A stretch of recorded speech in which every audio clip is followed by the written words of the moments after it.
estas teorías y a descartar algunas enseñanzas erróneas sobre este tema vital. Pasemos una vez más al salón de clases a escuchar al Dr. R.C. Sproul mientras explica la visión bíblica del reino de Dios en su mensaje Entendiendo la Parusía.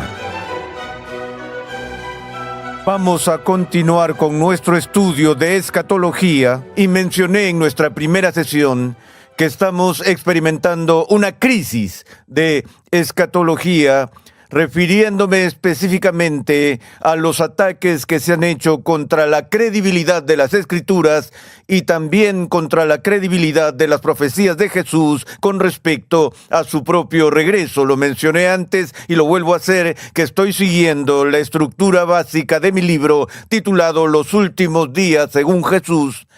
Les advierto otra vez que la posición que tomaré en estos asuntos puede parecer diferente de lo que comúnmente escuchan sobre esos temas. Pero antes de ver mis puntos de vista y esos temas, creo que es importante que hagamos un pequeño reconocimiento histórico de las teorías críticas que han pasado a primer plano en los últimos 2 siglos. El siglo XIX fue dominado tanto en el campo de la teología como de otras disciplinas académicas por las teorías de la evolución. Tendemos a pensar en la evolución estrictamente en términos biológicos, pero el pensamiento teórico del siglo XIX fue fuertemente influenciado por la filosofía de Friedrich Hegel, quien tenía una postura evolutiva de toda la historia, no solo de los desarrollos biológicos entre las especies vivas y demás, sino que toda la dinámica de la historia se lanzó en este contexto de evolución progresiva.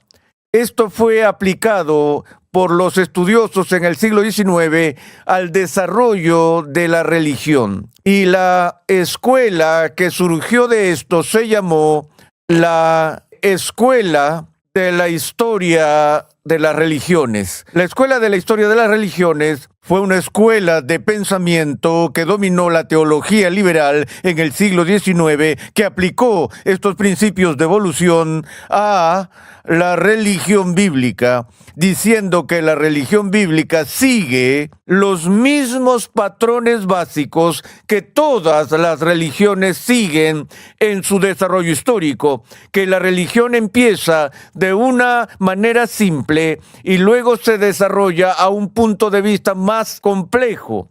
Empieza con el animismo, con la postura de que los objetos supuestamente inanimados están habitados por espíritus, generalmente espíritus malignos, y luego pasas de ahí al politeísmo y el enoteísmo, y finalmente, en un momento posterior de la historia, ves el surgimiento del monoteísmo plenamente desarrollado. El argumento, por supuesto, era que la religión bíblica seguía el mismo patrón de desarrollo. Ahora, de la mano con la aplicación de los principios evolutivos del desarrollo de la religión bíblica por parte de la Escuela de la Historia de las Religiones, había una poderosa inclinación antisobrenatural que controlaba el análisis del contenido de las Escrituras, de modo que cualquier asunto que comunicara un milagro era rechazado de plano. Cualquier tema sobrenatural, como el nacimiento virginal de Jesús,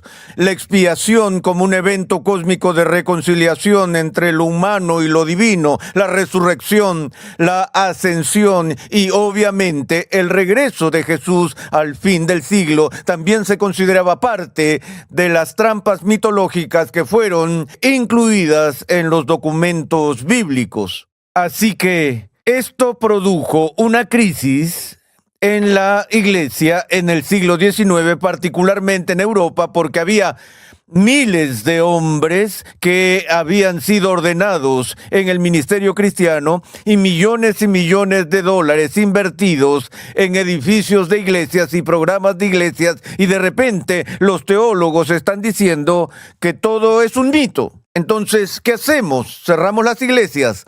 ¿Hacemos que todos estos predicadores estén desempleados? ¿O revisamos nuestra comprensión del cristianismo de tal manera que sea compatible con las teorías modernas del hombre y del mundo? Bueno, de nuevo, el liberalismo del siglo XIX obviamente eligió el último camino y trató de reducir la importancia de la enseñanza del Nuevo Testamento y el ministerio de Jesús a una preocupación mundana por asuntos sociales y humanitarios, que el reino de Dios, que era el motivo que los estudiosos bíblicos entendieron que unificó el Antiguo y el Nuevo Testamento, ese concepto central del reino de Dios que se anuncia como procedente en las primeras páginas del Nuevo Testamento, la venida de Juan el Bautista,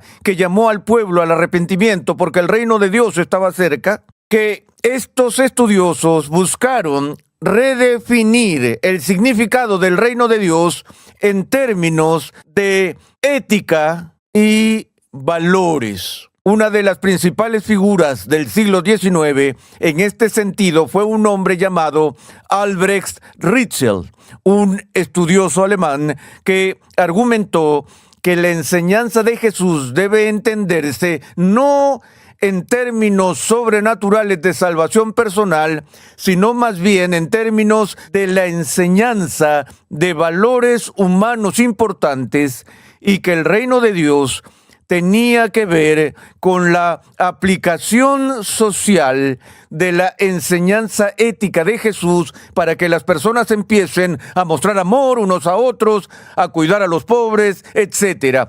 Lo que luego dio impulso al desarrollo de Rauschenbusch del llamado evangelio social. Sabemos que desde entonces ha habido esta división entre el llamado liberalismo y el conservadurismo sobre si la misión básica de la Iglesia es tan solo ministrar a las necesidades de los seres humanos en este mundo, en este tiempo, o si una de las grandes necesidades de los seres humanos es la redención personal y la reconciliación con Dios. Cuando era estudiante en el seminario, estudié teología por un tiempo con Dietrich Ritschl, que era nieto de Albrecht Ritschl, el teólogo alemán a quien acabo de mencionar. Pero en todo caso, después de este desarrollo del liberalismo del siglo XIX, apareció un libro a principios del siglo XX que tuvo un tremendo impacto en todo el campo de la erudición bíblica, y fue escrito por un hombre muy famoso, Albert Schweitzer. Y sabemos de Schweitzer debido a su carrera como músico, como un magnífico organista y también como misionero, probablemente uno de los misioneros más famosos de todos los tiempos. Pero ante todo era una persona académica, un estudioso del más alto nivel. Su libro fue traducido bajo el título La investigación sobre la vida de Jesús. Lo que Schweitzer hizo fue analizar y criticar todos los eventos de este pensamiento evolutivo y la revisión del concepto del Nuevo Testamento del reino de Dios que se había hecho popular en el liberalismo del siglo XIX. El propio Schweitzer fue muy influenciado por otro erudito llamado Johannes Weiss, o Weiss, diríamos nosotros, pero Weiss de alemán. Weiss había argumentado convincentemente que si vamos a tomar en serio los documentos del Nuevo Testamento y la enseñanza de Jesús y los apóstoles en serio, tenemos que entender la enseñanza del reino de Dios ante un trasfondo judío de escatología apocalíptica. Eso suena medio elegante, pero básicamente Schweitzer estaba diciendo que el mensaje de Jesús y su enseñanza sobre el reino es ininteligible aparte del enfoque central de la escatología que contiene. Ahora, Cuando Schweitzer habló de la postura escatológica de Jesús del reino de Dios, no quiso decir con el término escatológico lo que normalmente se quiere comunicar con el término. Por lo general usamos el término escatológico o escatología simplemente para referirnos a las últimas cosas o los últimos tiempos o los tiempos finales, una orientación futura. Pero cuando Schweitzer habló de un reino escatológico, se refería no a un reino que viene por una evolución gradual a un desarrollo progresivo de este mundo sobre la ética y demás, como los liberales del siglo XIX querrían describirlo, sino que este reino del que Jesús habló que vendría catastróficamente, repentinamente, sobrenaturalmente, que viene trascendentalmente desde arriba, que el reino era algo que Dios traería del cielo, penetrando el proceso normal y el progreso de la historia. Ahora, entiendan este punto técnico. Schweitzer está diciendo que tratar de interpretar la enseñanza de Jesús sobre el reino de Dios y sus promesas futuras de la manera en que los liberales del siglo XIX lo estaban haciendo, era fundamentalmente no solo incorrecto, sino deshonesto, porque no trataba realmente con la enseñanza clara del texto de las Escrituras. Para Schweitzer, para que los documentos del Nuevo Testamento sean inteligibles, debes tomar en serio su marco escatológico. Ahora, parece que en este punto Albert Schweitzer estaba luchando por los ángeles y era un feroz defensor de la ortodoxia cristiana. Por el contrario, todo lo que está diciendo en este punto es que si vamos a ser fieles en nuestra comprensión académica de lo que dice el Nuevo Testamento, tenemos que leerlo como fue escrito, es decir, en su lenguaje escatológico y su expectativa. Y dijo que no hay duda de que los registros de la postura de Jesús del reino de Dios era de uno que vendría del cielo catastróficamente. Y había diferentes puntos en el ministerio de Jesús donde Jesús, según Schweitzer, esperaba el avance de ese reino desde el cielo. Según Schweitzer, primero, por ejemplo, cuando Jesús envió a los 70 a los diversos pueblos y ciudades de Israel anunciando el reino de Dios, él esperaba que Dios actuara y llevara a cabo el reino en ese momento. Pero no sucedió. Así que en la propia conciencia de Jesús, Jesús tuvo que pasar por cierto periodo de anticipación retrasada en su propia conciencia. De modo que, por ejemplo, cuando vino a Jerusalén en el momento de crisis de la entrada triunfal, tal vez ahora Dios iba a traer el reino, pero no sucedió. Aún así, Jesús persistió con su expectativa hasta el final, incluso hasta el punto de permitir ser arrestado, ser condenado. Y recuerda que habló de, ya saben, no pueden hacer esto a menos que te deje hacerlo. Puedo invocar legiones de ángeles y ellos podrían salvarme, pero él no lo hace. Él espera que Dios intervenga e interceda y traiga el reino. Pero finalmente, en sus últimos momentos en la cruz, Jesús se da cuenta de que no va a suceder.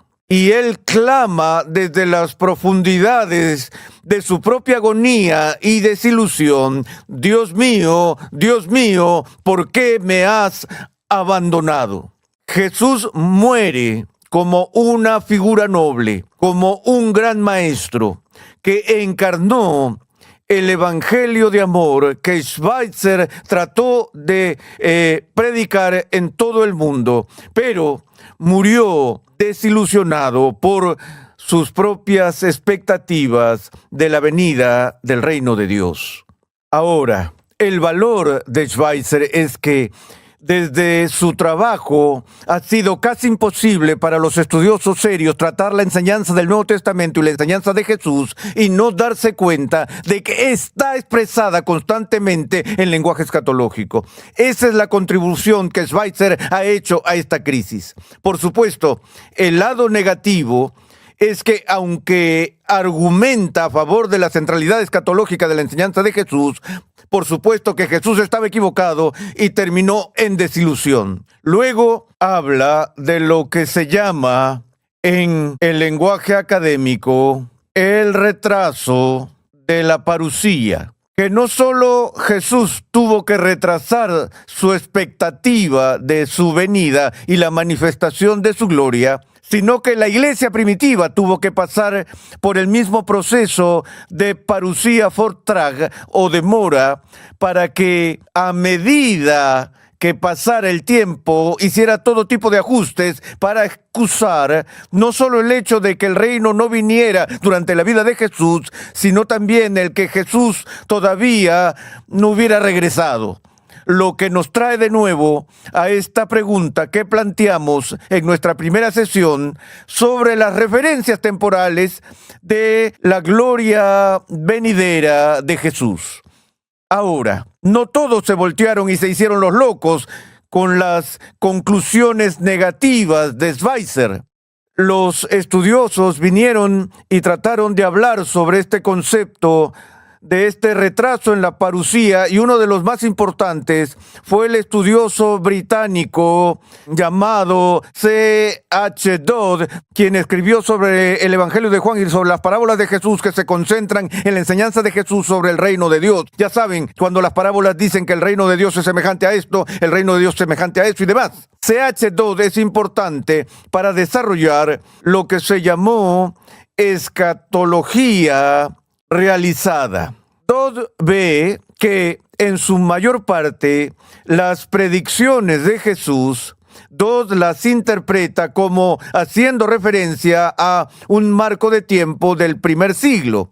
Asume que tenemos que tomar en serio esas referencias temporales de la cercanía de la venida de Jesús, pero concluyó que Jesús no estaba desilusionado y que las referencias de marcos temporales no dejaron de materializarse, pero de hecho los pronósticos futuros de Jesús tuvieron lugar en el marco en el que dijo que lo harían, pero en un sentido espiritual.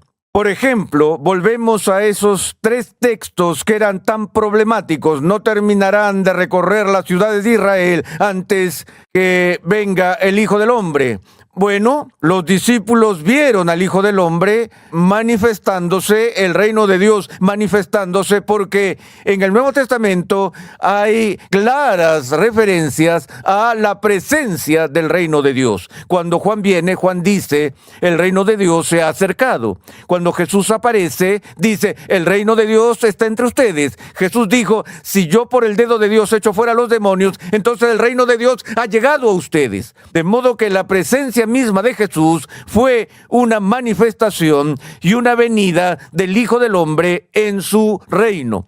No solo eso, hay algunos de los que están aquí que no probarán la muerte hasta que vean al Hijo del Hombre venir en su reino. Dijo que era una referencia a un evento que ocurrió en un par de semanas más o menos, es decir, la transfiguración, porque algunos de los que estaban allí fueron testigos oculares de la gloriosa aparición de Jesús o en la resurrección y ascensión. Tanto en la resurrección como en la ascensión, la gloria de Jesús se hizo manifiesta a sus discípulos. Y todo esto ocurrió dentro del marco de esa generación. Entonces, para Dodd había una escatología futura completamente realizada y que las profecías que Jesús hizo no eran sobre algún evento futuro al fin del siglo, sino que tenían que ver con la manifestación espiritual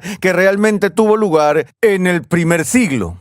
Ahora, otros 2 hombres que contribuyeron significativamente a estas discusiones fueron Oscar Cullmann y Herman Ridderbos, el estudioso holandés del Nuevo Testamento. Cullmann desarrolló una teoría que se llamó la analogía vide, que tuvo bastantes adeptos a mediados del siglo XX, o en realidad poco después de la Segunda Guerra Mundial, donde habló sobre la analogía o la relación entre el día D, la invasión aliada de Normandía, que ocurrió en junio de 1944, muchos meses antes de la rendición de Alemania. La guerra no terminó hasta la primavera siguiente de 1945, pero el punto de inflexión de la guerra fue el día D. Según Kuhlman, dijo esto, que así como el día D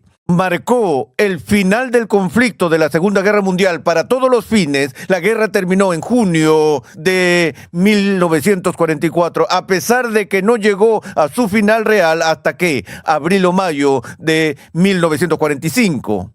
Así lo dijo de igual forma que el futuro reino de lo que Jesús predijo ya ocurrió decisivamente con su ministerio terrenal, con su resurrección y con su ascensión. Y que lo único que queda es una especie de postdata al fin del siglo, pero para todos los fines, el reino ha llegado en poder y gloria, y el resto es solo la cereza del pastel. Pero de nuevo, la pregunta con esto que inmediatamente surge es si puedes esperar que el fin de la guerra sea 200 años después del día D. Allí es donde se rompe la analogía. Herman Ridderbos toma esa posición similar y desarrolló el concepto en holandés de lo que se llama el als y el nog is niet, o el ya, pero todavía no, en el que dijo que si vamos a entender el Nuevo Testamento tenemos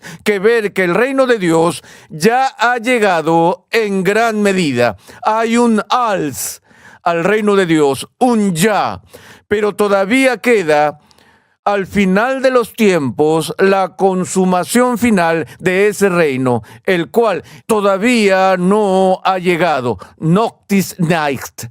Muy ligado a esto está a menudo la teoría de la realización primaria y secundaria, es decir, que gran parte de la predicación y enseñanza del Nuevo Testamento se cumplió en su sentido primario en los tiempos bíblicos, aunque tendrá un cumplimiento secundario al fin del siglo. Estas son algunas de las diferentes formas en que las personas han abordado el asunto de la referencia del marco temporal. El dispensacionalismo, por cierto, lo ve todo en el futuro. Y vamos a ver una posición que incorpora varios elementos de estos enfoques y empezaremos ese análisis en nuestra próxima sesión.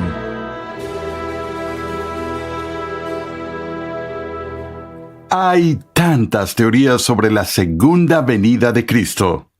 Lo que hemos escuchado en esta lección es una visión general de algunos de los puntos de vista más recientes sobre la escatología o el estudio de los últimos tiempos. Nuestra misión en Ministerios Ligonier es proclamar, enseñar y defender la santidad de Dios en toda su plenitud a tantas personas como sea posible. Te invitamos a escuchar 5 minutos en la historia de la Iglesia con Steve Nichols. Este podcast semanal ofrece una mirada informal e informativa a la historia de la Iglesia. Acompáñanos cada semana mientras hacemos una breve pausa en el presente para explorar el pasado. Viaja en el tiempo mientras observamos a las personas, los acontecimientos e incluso